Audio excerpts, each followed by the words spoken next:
Today, every enterprise is trying to harness AI. But there's a gap between the outcomes they expect and what AI actually delivers. That gap is not about models. It's about how AI is operationalized. Enterprises don't fail because they lack AI. They fail because they lack a system to run AI at scale. At CEI, we engineer an AI operating system directly into the enterprise. A system that connects data, decisions, and execution end to end, at speed, at scale, and still keep it manageable. Every AI transformation has 3 layers: a build layer, a run layer, and an intelligence layer. Transformation doesn't happen all at once. It happens through micro changes, small changes applied directly to real workflows, compounding into an enterprise-scale macro impact. Together, they create a new type of enterprise, one where intelligent systems reason, coordinate, and execute work, where humans and AI operate together. At CEI, this is what we call the Agentic Enterprise. Like your new building. And this is how the AI era is operationalized. CEI, delivering the AI future today, responsibly. Good morning, all. Thank you for joining this session. A few important things. You will hear forward-looking statement from both me as well as my co-speaker, and you will need to treat the information accordingly. Please do fill out the survey that comes out. It helps all of us improve the content that you experience in the summit. My name is Sunil Senan. I'm the CEO of CEI.ai, an AI engineering and transformation company. And thank you for joining us today. The entire focus is going to be about how AI engineering is rewiring enterprises to create new operating models, new business models. I want to set some foundational things, just get them out of the way so that we are thinking about the problem in the same way, and then we go a little bit deeper in understanding, what happens. So AI exuberance, as we know, is all-time high. And we look around, and yet we don't see as many enterprise transformation stories as yet. And we are here to discuss why that gap and what can be done to bridge that gap as we come forward. So there are 3 reasons that we think the gap exists. One, in the initial 2 to 3 years, when the Gen AI models and then the rest of the wave came in, we were kind of stuck in the models, and we continuously looked at, what's the next model, etc. But operationalizing it and bringing that into the enterprise was limited only to the use cases. Second, we didn't think about execution, right? We only thought about how to bring those use cases, but not necessarily look at execution of that intelligence layer in the context of the business processes and operations that we run. And the third, impact requires scale and trust and confidence. And that's something that the underwiring was not present. So what is the Agentic Enterprise? At CEI.ai, we define it as an enterprise that has AI embedded into the workflows. It's not in the side view mirror that you're looking at your AI model as an add-on. It has the system that has the ability to decide and act. We have lots of tools out there that can do observe and sense and recommend, but decide and act is the material difference between that and what we are looking at from the Agentic Enterprise perspective, and that it has the business outcome focus and not necessarily just the insights. Insights is a part, and it's important for research organizations and so many others, but ability to take it to the business outcomes that you're looking at becomes very, very important. So how do you think about from models to business models? Think of models as capabilities which you have available, and there is more coming. Every day we will have newer and newer capabilities. Some you will create as well, but when you take it to execution, it becomes a system. But you're still executing for a domain, for a project, and things like that. But when you take it to enterprise level, you will often times think about what is my operating model now. Interdepartmental initiatives. AI is going to create a very fluid org structure. Things are going to converge and coalesce more. So what's your operating model? Where is your accountability? Where's the ownership? Where the execution is going to be? And finally, leads to your products and services that will change the business model that you operate. AI is a connected product. It creates extreme connectivity with all stakeholders, customers, employees, partners, other stakeholders that you are interacting with. And this is the journey that you want to take in order to get to the outcomes. Not necessarily overnight, but building up, step by step, brick by brick, getting to that particular outcome. Leveraging the right foundation, we believe Databricks provides that, is extremely important. But if you don't have the execution layer on top, you're oftentimes going to see things like you can detect the fraud, but you can't act on it. There are signals for care that needs to be done, but they are not operationalized in the healthcare signals. Or you can see that there is an opportunity for you to price the product differently, but you can't. And it takes manual effort in order to drive that. And often the lack of execution that creates this uneven impact as we look at the industry. Databricks provides a unified data and AI foundation. It gives you governance by design, and it brings production-ready AI at scale. But that's the foundation. So you have those foundations available for you to build your enterprises on top. We believe that you need two things to work together to fill this gap. There is AI engineering, which is how you wire your engineering part of it, which covers the software engineering and everything that happens around that. And how do you tie this to what we call the system of work? We have system of records, we build system of engagements. You need system of work, right? That can take decisions, act, and actually operationalize as things are needed. AI engineering, I want to spend a little bit more time, just giving you a little bit of flavor of these two, because that will be extremely important to understand. AI engineering, most of the organizations are dealing with legacy debt, and hence modernization is one big piece of your engineering. Looking at how you do greenfield development. There are organizations that have decided not to upgrade the next SaaS version and build it out new. But how do you build this in the context of your organization with the specificity of your domain, et cetera? And the final one is the brownfield enhancements, by far the most complex engineering process that you would see. And how do you operationalize that using AI?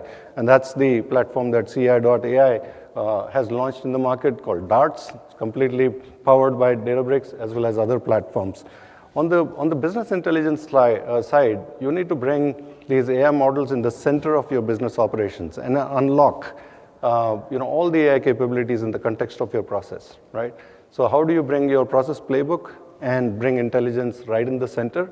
Create those persona agents that map to your org structure and your personas that operate on those processes, and feed it your KPIs so that it knows what is it that each persona is trying to achieve. Are you trying to double your bookings? Are you trying to improve your supply chain? And by doing what? So the system learns, and it is completely anchored in your enterprise context and the ontology, and it starts to unlock. Combine these two, you get the underwiring that you need for being an agentic enterprise and start to unlock value in business. And we'll talk a little bit more about this as well. There are some examples. If you're in financial services, how you do your risk monitoring and intelligence and act on those risks every day. It's not a quarterly exercise anymore. How do you provide wealth advisory to your customers? Completely changes. It's hyper-personalized and yet scalable for servicing all your customers. If you're in healthcare, a care agent that continuously monitors the signals coming from the patients and looking at what are the other interventions and treatments that need to be enabled, and actually enable those as we go along. If you're in retail CPG, you're dealing with demand forecasting as probably the problem. Pricing, how do you price your products? There are so many customers who have spoken to us about how pricing has become very, very difficult in the current world with all the macroeconomic changes around us across countries. And how do you gauge the elasticity of products every day? And there is competition that is kind of bringing many such options. If you're in agribusiness, you're dealing with the yield intelligence. How do I forecast what kind of crop am I going to have this season? And then be able to take your forward calls, your trade calls, and managing your inventory so that you can feed the world better. You can provide the commodity and the food where it is required the most, right? And look at world supply to be able to meet your world demand. So there are 3 or 4 best practices that I wanted to quickly touch on and then go into our discussion. First, as you start this agentic journey, it is very important to understand that the agentic decision making is observe, reason, act, and verify. And if you start with closed loop workflows, you will be able to iterate and fine tune your AI systems to get the kind of outcome that you need. So lesson learned is starting with closed loop workflows. Fraud is a good use case in financial services. You exactly know what are the patterns that humans look for. Is the system detecting that and more? And how do you adjudicate some of those cases as we go along as well? Second, you have to combine the outcomes with engineering. We see plethora of proof of concepts and initiatives taken across the organizations. There are enough players out there that will test the technology for you. But if you have an outcome and you're designing for that outcome, more often than not, these pilots will see production scale rollouts. We think of it from a CEI perspective that you start with business and you look at what are the outcomes that you're driving and coming backwards to see what kind of agentic system you need, what kind of data do you need, and do you have them in place, and how do you build the context and the ontology that is required around it so that you can confidently spin up those agents that will take up the work and start to become the assistant number one, and then look at evolution from there. That has far more success rate compared to far higher success rate compared to all the POCs that don't necessarily have these objectives combined to that. So even when you're doing pilot, there should be an objective attached to that, and then you will see that reaches production scale. Third best practice, AI transformation is different. It is not your 18 to 24-month mega transformation initiative. It delivers big impacts, but it comes in small increments. It comes every day. It comes every week. So the micro changes, that makes it easier for humans to also absorb this, embrace it, and then see how humans can improve and how agentic systems can improve together. On day one, you will have the trust deficit between humans and AI, and that's just natural. But giving this micro changes every day makes both the systems work better, and they improve over a period of time as well. So these micro changes lead to macro transformations. And that's the AI transformation that you're going to experience. Finally, it's how you put AI system to work, but you also can have ownership and accountability to it. In the end state, you're going to probably deal with a fluid structure because agents can transcend your departmental boundaries, your application boundaries, your data boundaries, oftentimes even your enterprise boundaries. And it'll be difficult to say who owns it and who is accountable for the decisions made by agents. That's the structure that we're going to go to. But it's extremely important to understand how we embrace this today. Most organizations, we have recommended that we start with what is called the persona agent, which is to amplify your existing personas. They belong in your org structure, there is a responsibility, there is a KPI, and there is a governance model that is around that. And that's a good way to get agentic in because it participates in that structure with your governance around it. And of course, agentic needs certain other governance layer to be able to see that it's making the right decision and so on, right? Ethical decisions, safety, IP considerations, and a number of other things. But it works in your governance structure. But as the system evolves, it then looks at how do you transcend that from persona amplification to process reimagination? How can you simplify those workflows? Just because something was done in 7-step workflow yesterday doesn't mean that we do that today. The system needs to be able to identify those opportunities, those bottlenecks, those barriers to value, and how do you improve from there. And finally, getting that into changing the value delivery. What do you get from those business processes? These are all value-creating processes that you have nurtured, implemented, standardized over a period of time. The ERP era promoted standardization. So we put everything on one template. Agentic is the reverse. You personalize it and yet make it manageable. And that's the cycle that we're going to see. Amplify roles, do business process reimagination, but with your agentic personas in place, and that becomes your transformation backbone and changing the value delivery over a period of time. Finally, experimentation to enterprise level impact requires a thought process, requires an approach and a framework that you need to engineer in the organization. We oftentimes see that there are a lot of experimentations that's done by both IT and business. It's because the AI access is democratized, but it's for the enterprises leaders, us, to think about how you harness that.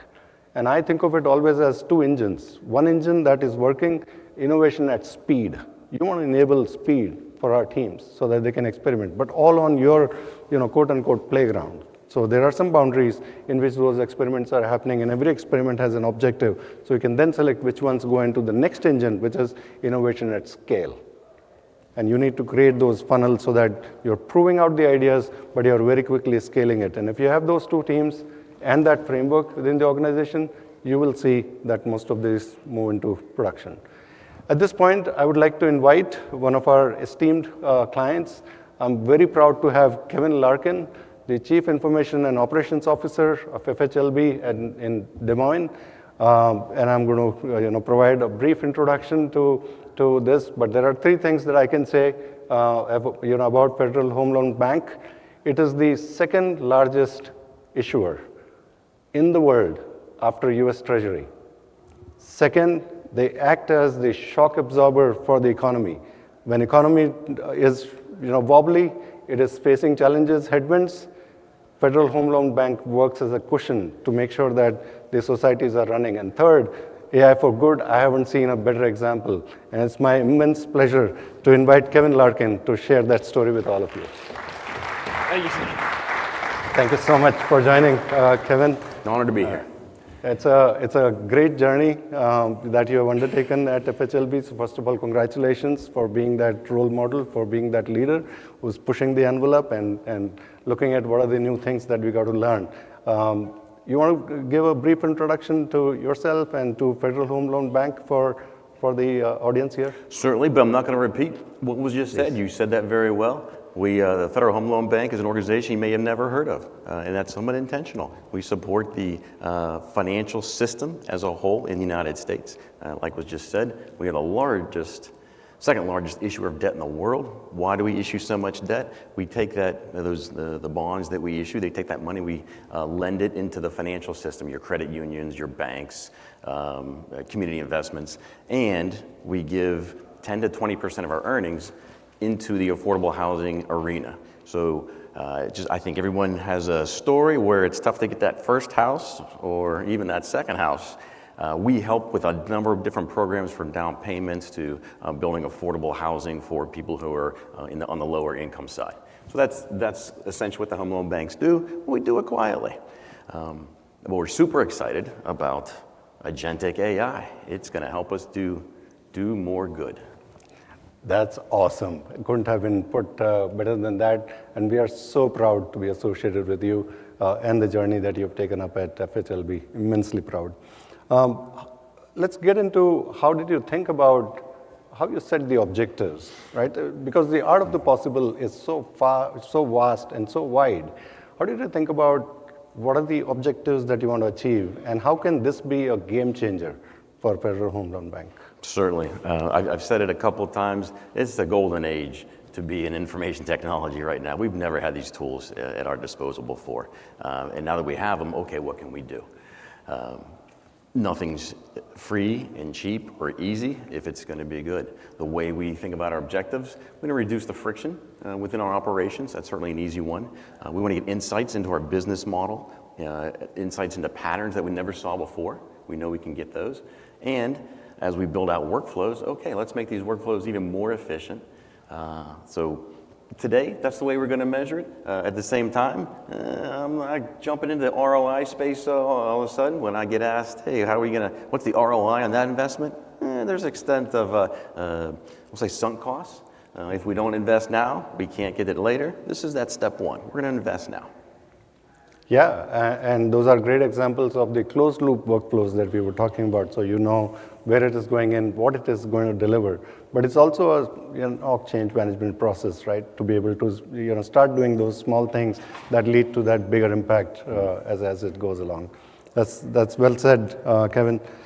What initiatives have you undertaken, given these objectives within Federal Home Loan Bank, and how do you think about what objectives you are seeking to get to, let's say, in next 12 months? Certainly. So we're a financial services organization, and not only a financial services, as I described, we kind of underpin the economy to an extent. So our regulator is, let's just say, very interested in what we do and how we do it.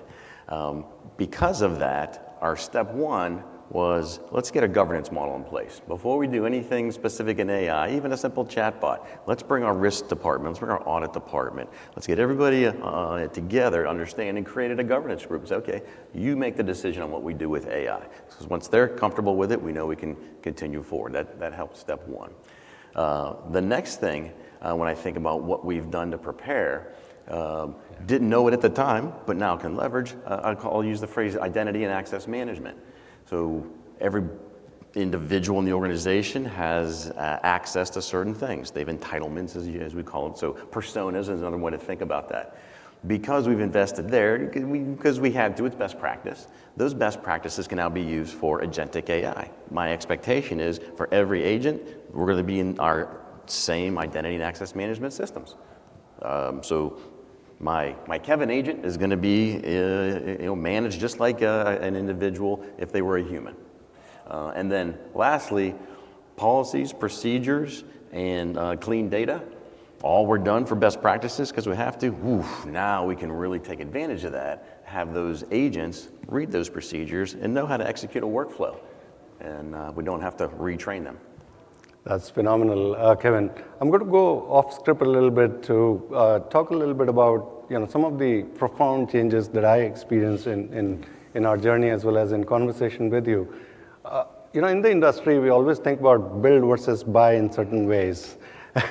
And it's very, very interesting to hear how you've thought about it. You want to share that thought process with everybody here today? Certainly. Like many organizations, our strategy had been when it comes to applications development solutions, we want to buy first. SaaS would be our preferred approach, and then build only if we have to. Only if we have to. Agentic AI and just AI in general, we're flipping our strategy. We are now thinking, I think I can build that thing first. I can build it cheaper. I can build it explicitly for what I want it to do. I can embed AI where I wanted to embed it. Before, could not do that. Yeah. I was at the mercy of the vendor. The vendor gives us what we've got, mess with it, hope for the best, complain about it daily. So now our strategy is flipped because of AI. The engineering economics have led to different choices that sounded so unnatural just yesterday. Just yesterday. That's the world that we are in, and it's so phenomenal to hear that at an enterprise scale, the scale that you are at, that you are able to orchestrate strategies in keeping with the evolution of AI as well. That's a phenomenal story. The other paradigm that we briefly spoke about is that of this knowledge management and how that plays out in the enterprise with people and all the human cycles that we see. Why don't you share that thought process? Yes, so knowledge management, a challenge every organization has. I got a couple individuals who've been with the organization 40, 45 years. They're about to retire. Oh no, what about all that knowledge? The good news is we've got policies, procedures, guidelines. If I could teach an agent those policies and procedures, maybe, just maybe, I can replace some of that knowledge that just walked out the door. Yeah. And I don't have to rely on a ServiceNow, knowledge base or something else that only gets me so far because a human has to go find it and search it, and they still say they can't find it. So excited that an AI agent can help with that, I'll call it key person risk and that knowledge loss that happens when we have these long tenured individuals leave the organization.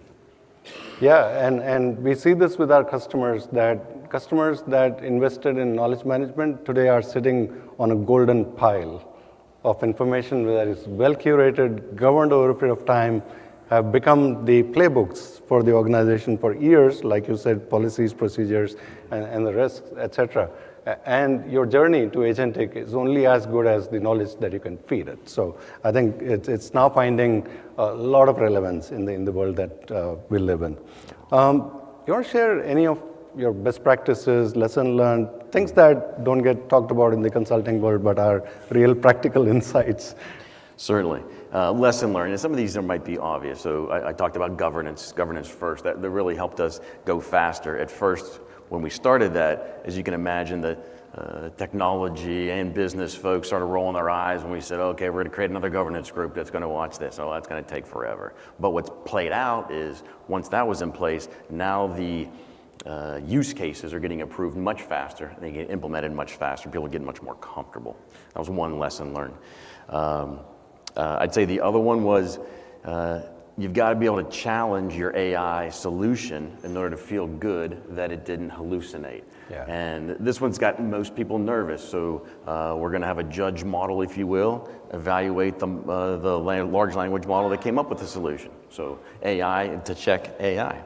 And maybe lastly, and maybe time will tell if this was a good lesson learned or not, last year got really concerned about this tokenization in the cost model for AI. So we went out and bought our own hardware. So we've got a public, I'll call it public cloud AI solution. We've got a private cloud AI solution. On the private, I've got some hardware. It's not the beefiest, but it's good enough redundancy. And that's where we're hoping to manage the costs and sensitive data over on that side. So that should be interesting. Engaging great partners is also another lesson learned. Although you got anxious people that are doing the stuff at home, that doesn't mean you've got enough experience. Great, but get a good partner. And maybe lastly, when I think about lessons learned, was try to leverage as many tools and technologies that you already have, because we're busy as it is. This is kind of new, unplanned work. It's exciting, it's great, but we already have priorities that go past the list of what you can do in a given year. So instead of ripping everything up and starting from scratch and saying, okay, we're going to bring in Databricks and it's going to do everything.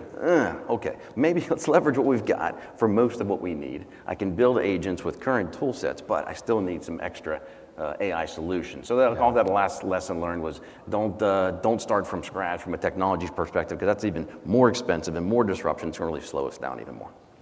Such powerful insights, I think, coming from real practical experience of trying to bring that transformation that we're looking for within the enterprise. But I think what really stands out to me is the responsible way in which you're approaching it. And that was the first point that you shared. I think FHLB, being a responsible organization, I think it comes naturally to you to see, how we anchor this so that it's not just not hallucinating, but also creating safe environment and the kind of effective outcome that we are all looking for. It kind of leads me to the next question that I have for you. AI and humans are going to be interoperable, but oftentimes we treat them as competing forces, right? And doing this at an enterprise scale, even if you're starting with certain divisions first, et cetera, I think you reach that crossroad of how do I run the change management process? How do I get my people excited about doing things that they were doing that an agent is going to do? You want to share your thought process around that? Certainly. So I'll go with that last piece. How do we get people excited about this?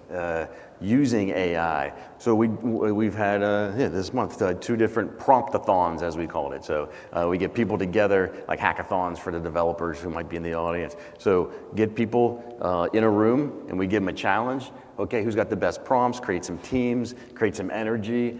We have prizes for who had the best one, created posters, use AI to create the best poster for this organization. What do you think? So that was fun. Competition seems to bring out something us humans. So we chase that. So that was helpful. Promptathon to get people excited. Second thing is our philosophy is we want the agents or the agentic AI to do the hard work, the toil, if you will, and we want our humans to make the decisions. So the agent says, this is what we suggest you do. The human says, I agree or don't agree. So that's going to be our approach. And lastly, my vision is I want my end users configuring agents. I want those individuals saying, yeah, this is my agent. I know what it does. I know why it does that. And then that'll start to spread. When somebody says, oh, you have an agent? What do you mean you have an agent? Yeah. So that's the last piece where we expect that to play out.